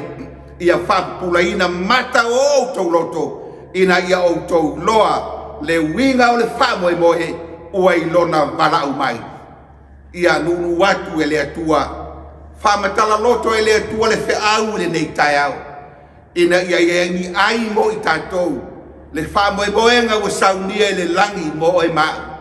E lei saunia e le atua le afi mo i taua na sauni e le tua mo satani mana au ai afua ona tatou mu le afi ona ua whaapongi saina e le lio le lalolangi o tatou mata ma mata o tatou loto ina ia e le iloa le wha moe moe ua i le vala au mai o lo tatou tua o le au whaia ia le tatou tatalo lo mātua tamai o le langi whawhitai le whi au na e au mai e le whaingo fie o na Faiauina ai le taele o le loto o le atua o le whi au o le alofa e ui na ti ngā i la mātou whalongo peitai o manua mai le wo e wha maoni ia pai atu le nganga o la wafio i finangalo maloto e le ngata o la e kalesia ao Samoa o romo whauna maua le nei awa noa e whalongo mai ai